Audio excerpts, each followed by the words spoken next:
बहुत सी कहानियाँ हैं ऐसी, जैसे अपने यहाँ कहते हैं वो साधियों की कहानी है ना, कि आ जाती हैं लोगों के पास तरह तरह की, लेकिन उनके अंदर वो करुणा और भावुकता नहीं होती। जैसा कहते हैं उसका कि वो एक संत थे और वो तपस्या करते थे, तपस्या अच्छी थी, उनमें तेज बढ़ गया।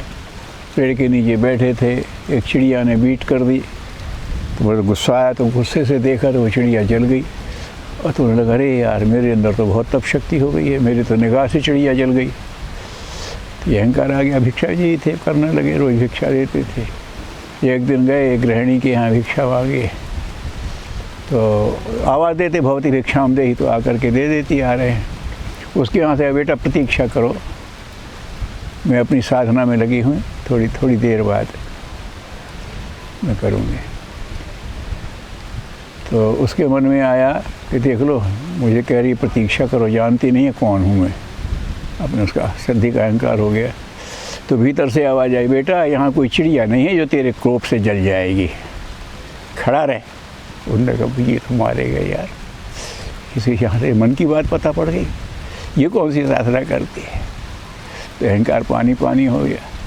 खैर वो निपट करके आए, बोले मेरे पति के माता पिता बूढ़े हैं, मैं उनको नहला धुला रही थी, अब छोड़ के क्या अच्छा लगता क्या, वो पूरा करके आए हूँ। मेरी तो आप साधना ही, और यही साधना है मेरी, जो भगवान ने काम दिया है उसे भगवान की उपासना मान के करती हूँ, यही मेरी साधना। और मैं कहाँ करूँगी गृहस्थी में साधना, नहीं आपको दिव्य दृष्टि अब ये देने वाला जाने जो, मेरी तो यही साधना है बेटा। और तुम्हारा कोई प्रश्न हो तो बेटा मैं तो अपने काम में लगूंगी, तो वहाँ चले जाओ तुलाधार वैश्य के पास। तो तुलाधार वैश्य कहलाता, तुला का आधार, जो जैसा आया बड़ा सही ईमानदारी से काम करता, बढ़िया था। तो वहाँ गए, तो वहाँ खड़े हो गए, तो इसने देखा अच्छा आप आ गए, आपको उन माता जी ने भेजा है। अच्छा अच्छा कोई बात नहीं, थोड़ा प्रतीक्षा करिए, मैं अपनी साधना पूरी कर लूँ, दुकान का सामान बेच रहा है, साधना पूरी कर लूँ। जितने आए, छोटा आया बड़ा सब कुछ ने दिया। बोले हाँ ठीक है, अब बोलिए। बोले साहब आपकी साधना तो सच्ची है, क्योंकि आपने मुझे जान लिया, मैं उस माता जी ने भेजा है, और मैं तो प्रश्न करने आया था ये कैसे है, कौन सी साधना करते। बोले बस यही साधना करता हूँ, यही मेरी साधना है। भगवान ने कि तुला का आधार बना करके जिसको जो चीज़ देना, शुद्ध देना, सही ढंग से, छोटा है बड़ा, हमारा सब जानते हैं, लिख कर भी देते हैं बच्चों को, तो मैं पकड़ा देता हूँ, पैसा आता रहता है। बस यही मेरी साधना है। अब इसी से मालिक ने जो दे दिया हो दे दिया हो। तो पूछे बोले वो आगे मत करो, मैं फिर भी मेरे ग्राहक आ जाएंगे, तो शिवनाथ चांडाल के पास चले जाओ। उन्होंने कही ये अच्छा है, उसने देवी ने भेजा, गृहिणी ने भेजा बनिया के पास, और बनिया भेज रहा है चांडाल के पास।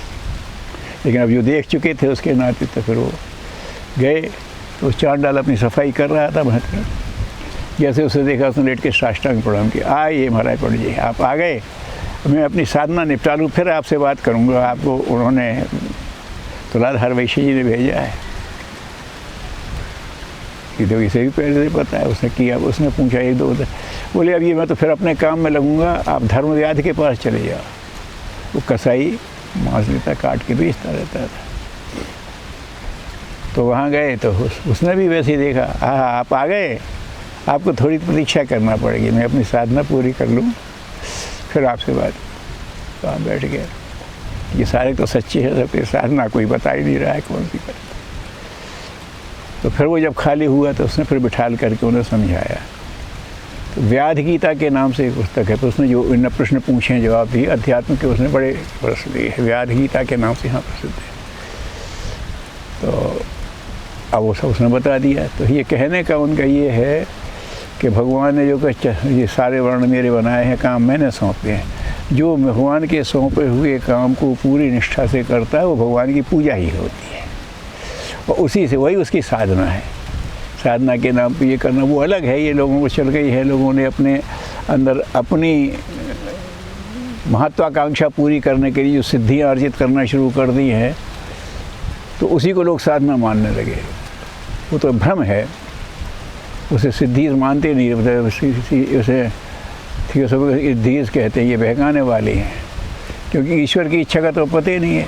साधना का तो मतलब है कि ईश्वर के साथ इतना गहन संपर्क हो जाए कि उसने सृष्टि जिस लिए बनाई है उसी लिए प्रयुक्त हो, तुम उसके सहयोगी बन जाओ, ये उसका है। और हमारी मन मर्जी पूरी होने लगी तो वह क्या होगा, ईश्वर की मर्जी पे अपनी मर्जी थोपोगे। लेकिन आपने दिखा दिया, देखो मैंने बेमौसम फल पैदा कर, अच्छी बात है, कर क्या रहो, तो प्रकृति को अपना करने दो, इसके उद्देश्य विशेष के लिए बात अलग होती है। तो इस तरह से तरह तरह की कहानियाँ होती हैं और उनका उद्देश्य होता है। कौन सी बात कहानी से झूठी, बात सी मीठी, लेकिन हर कहानी के पीछे अपना एक अच्छा उद्देश्य होता है। ये कहते हैं, जैसा ये बताया कि लोगों की अपनी साधना से होती है, ऐसे ही टॉल्स्टॉय की भी एक कहानी है, फादर सेर्गियस। एक फादर थे, होली फादर, करते थे साधना, लेकिन बहुत कुछ किया, लेकिन उन्हें अंदर से संतोष नहीं होता था। उपदेश देते उसका अहंकार बड़े हूँ इसका, और भीतर संतोष नहीं मिलता था। तो कई जगह गए, तो फिर एक जगह उन्होंने उसको एक गृहिणी किसी ने कहा, वहाँ पहुँचे, उसका फर्क जानते थे पहले से, वो सामान्य गृहिणी थी, उसके साथ बैठे, अरे अरे आओ आपका, बोले मैं फादर हो गया हूँ, बोले वो तो आपके हुलिया से लग रहा, और कैसे हो, ये है वो है। उन्होंने कहा मैं यूँ परेशान हूँ। तो फिर उसने बताया शांति के सूत्र, गृहस्थ महिला ने। बोले अरे मैं तो दिन भर भगवान की उसमें करता हूँ, मुझे ज्ञान नहीं हुआ। बोले ज्ञान उससे नहीं होता, ज्ञान में हमेशा विनम्रता होती है, ज्ञान में हमेशा नम्रता होती है, वैरायटी होती है, संवेदना होती है। आप जो कर रहे हो उसको आपने साधना माने ही नहीं, आप तो उसे वो मानने लगे हो। तो फिर उसमें ऐसा कर दिया है, कई जगह गए, भ्रमित भी हुए, बिगड़े सही आगे। फिर उस गृहिणी ने उन्हें सब बताया।